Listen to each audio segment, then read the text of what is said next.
أعوذ بالله من الشيطان الرجيم بسم الله الرحمن الرحيم الحمد لله رب العالمين والصلاة والسلام على أشرف الأنبياء والمرسلين سيدنا ونبينا وحبيب قلوبنا وشفيع لذنوبنا وتبيب نفوسنا أبي القاسم محمد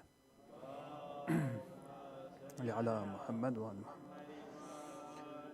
والصلاة والسلام على أهل بيته الطيبين الطاهرين المعصومين المظلومين ولعنة الله على أعدائهم أجمعين إلى قيام يوم الدين وفقنا الله وإياكم بعلم وعمل صالح إن شاء الله بذكر الصلاة على محمد وآل محمد صلى على محمد وآل محمد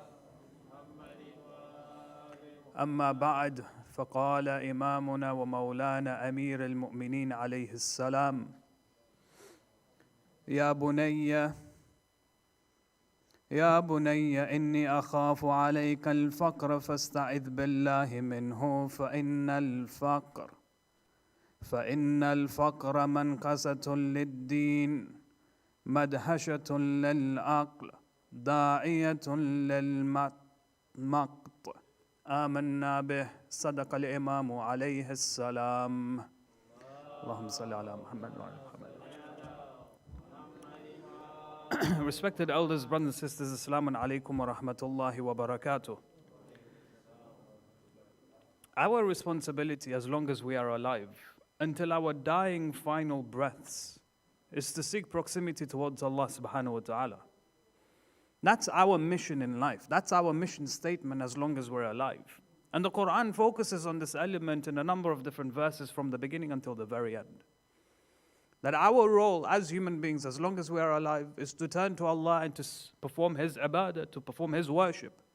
And that is the most powerful ways in which a person can seek proximity towards Him.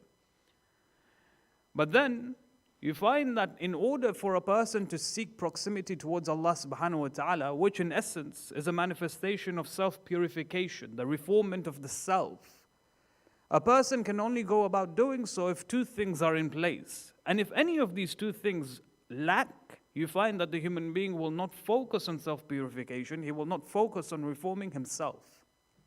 The first is security. A person needs security in his life. Wherever he may be, whichever land he may live in, as long as that land is able to provide him security, he can then focus on his spiritual element of his reality. If there is no security, then he would focus on, for example, looking after himself and his family. As in, if someone wants to make you a deal and say, I will place you in this particular land, on this house, it is the biggest of houses you've ever seen, and I'll give you millions in wealth, for example, for you to live there, but there is no security at all. That's not a good deal to trade in. Why? Because imagine waking up every morning, being scared to leave your house because you're fearful for your life and the life of your family members as well. No wealth is equivalent to security. In 2014 and 15, we saw this. When the people of Mosul were exiled from their lands, they came to Najaf and they were camping outside the haram of Amir al-Mu'mineen alayhi salam. And likewise, they migrated to other cities. The idea behind this is if you come across people who live in cities or countries where there is no security, they will pack whatever they have, small provisions, and they will run, they will escape, they will abandon their homes and their businesses to seek sanctuary elsewhere. So first and foremost, a person needs security. Second, if there is poverty in their lives. And we spoke about the different types of poverty last night. But when there is poverty in a person's life, this person will think more about how to earn his bread, how to fill his belly at the end of the day. If a person, for example, has no wealth to look after himself or his family, he will think about how to conjure up the wealth to look after himself and his family. Food brings about a peace of mind. Shelter brings about a peace of mind. A good income brings about a peace of mind. Likewise, the clothes that a person wears brings about a peace of mind. If any of these lack, by the way, these are basic provisions that every human being deserves.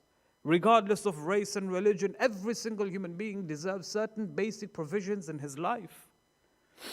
If they lack in any of these elements, you find that naturally the person will focus more on how to achieve it rather than towards spiritual perfection. And so a person, in order for him to reform himself first and foremost from within, for him to look deep down in his heart and to turn to Allah subhanahu wa ta'ala, both he needs security and he needs to have basic wealth and not be in the state of poverty. Imagine when you come across a person and who is suffering from poverty and you say to him, pray salah, salat al-rizq for example, this person will not care at all for salat al-rizq because his mind is elsewhere, how to conjure up the wealth. In contrast, you'll come across people who are struggling in poverty. They will turn to other means in order to gather wealth. And many a times they refer to crimes and committing crimes. When a person resorts to committing crimes, you find that this person effectively moves away from Allah subhanahu wa ta'ala. Crime in essence is when I take away the rights of others away from them. And this goes against the essence of the religion of Islam. The more a person begins to involve himself in crime, the more he begins to distance himself from Allah subhanahu wa ta'ala. He will justify this to himself. And he will say to himself that no, the ends justify the means. If I want to focus on spiritual perfection or reforming myself, then I need to have the basic provisions in life. However I get those basic provisions in life, regardless. Whereas the religion of Islam comes forward and says the ends do not justify the means.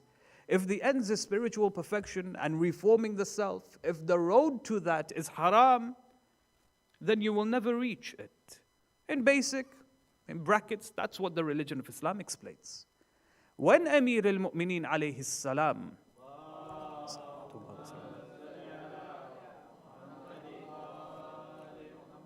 when he was hesitant taking up the position of being the governor of the Muslim empire or the caliph of the Muslim empire, when he saw what was happening in the community or in the society that he was living in, he saw on the one hand there was a certain tribe, certain individuals, they were becoming rich and richer. And at the same time, millions on the other hand were becoming poor and they were drowning in poverty. So the Imam alayhi salam, when he saw what was happening to his society, one of the reasons as to why he took on the responsibilities of being the caliph of the Muslim Ummah, leaving aside the fact that this was a covenant that was his right from the very beginning, ascertained by Allah subhanahu wa ta'ala, he wanted to undo all of the mistakes that had been done. The poverty that was created within the lands, within the Muslim empire, he made it a responsibility of himself to close the gap that existed between the rich and the poor. And so the Imam alayhi salam very hesitantly takes on the position of being the caliph. When he saw that there were certain individuals and certain tribes that were now becoming rich and richer, and I'll explain how they became rich. You see, when you have those types of individuals in the world, in a certain society, they effectively are above the law. Yes, the law exists for you and I, but the law doesn't exist for them. Today we see this. You find certain people from certain prestige families guilty of heinous crimes, and there is a mountain full of evidence against them, yet the law will not touch them. At the same time, you'll find, for example, favoritism is of course a norm in our societies as well. Certain contracts are being signed and given to certain individuals within the political world and their families. They become rich and richer, whereas the rest of the people become poorer and poorer. The Imam alayhi salam, one of his mission statements when he became the caliph was how to eradicate poverty as it was. And there were a number of different strategies that he employed, and we'll come to that in a few moments. When he became the Muslim caliph or the caliph of the Muslim Ummah, now before that, what's interesting is to see how certain individuals and how certain tribes became rich, whereas the rest of the people in Kufa and the Muslim Empire were drowning in poverty. In the time of Umar ibn al-Khattab, as well as Uthman ibn Affan, slowly Bayt al-Mal and the provisions, the reserves of Bayt al-Mal were now increasing at exponential rates. It was a high or record high levels. How the Muslims were expanding. They were now conquering other lands. People were now coming towards the religion of Islam. which meant that more money was being given in taxes, which meant that Bayt al-Mal was increasing at high levels. When Bayt al-Mal increased in high levels, all of a sudden, a lot of this money was being given to specific individuals. You see, some people ask the questions, and this question primarily comes from the youths. Why is there poverty in the world? If Allah is all just, and Allah is Ar-Rahman Ar-Rahim, why is there poverty in the world? Allah Azza wa Jalla in the Holy Quran mentions that sustenance is given to every single human being, whether it's the smallest of insects to the largest of human beings. Every single being that walks on the face of this earth, their provision has been written by Allah. The problem is where? The problem is the distribution of this wealth. The wealth is there. The wealth we have right now, there are certain individuals that have more wealth than it takes to eradicate poverty as a whole. But the distribution of wealth is what is the problem. Is the problem with regards to our discussion. So there was a lot of money in Bayt al-Mal, but the distribution of Bayt al-Mal is what caused the gap between the rich and the poor to widen. You find, for example, certain personalities like Walid ibn Uqba. Walid ibn Uqba, who was he? They say that he was the person that one night he spends his entire night drinking. At the time of Fajr, he comes to Masjid al-Kufa and he engages in Salat al-Fajr. Instead of 2 rak'ah, he goes on to recite 4 rak'ah. And then he has the audacity to turn around and say, I can go on even more if you wish. Walid ibn Uqba, he was given a governmental position by Uthman ibn Affan. Favoritism. This is the same Walid ibn Uqba who was condemned by Rasulullah sallallahu alayhi wa sallam. The ayah of the Holy Quran, إِن جَاءَكُمْ فَاسِقٌ بِنَبَإٍ فَتَبَيَّنْ. When you find a person who is a fasiq, an open sinner, who does not care about violating the laws of Allah subhanahu wa ta'ala, when he comes in public and relays a piece of news to you, then investigate whether it is true or not.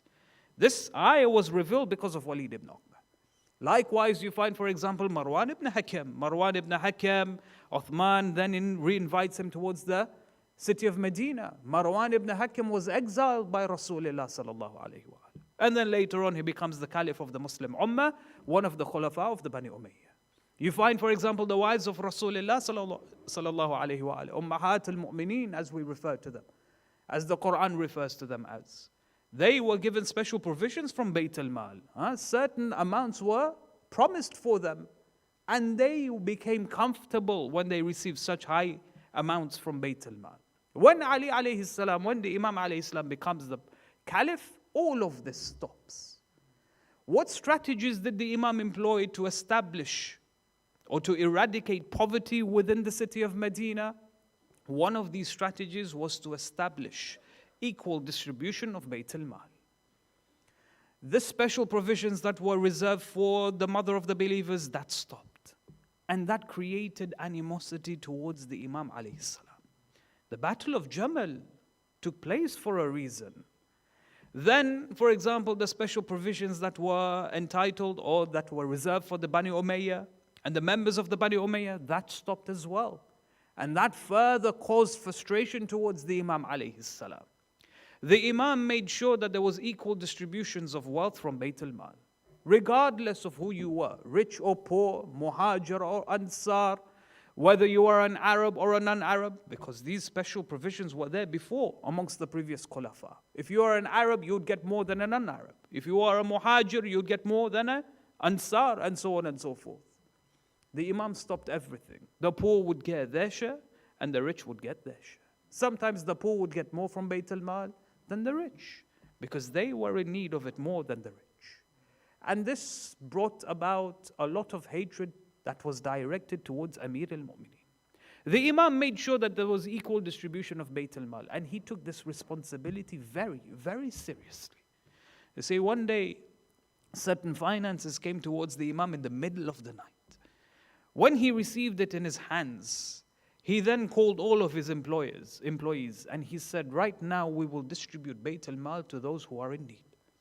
He said, Ya Amir al-Mu'mineen, we can do this in the morning, it's the middle of the night. We can do it in the morning. The Imam's response to them was, how can you guarantee that I will be alive in the morning?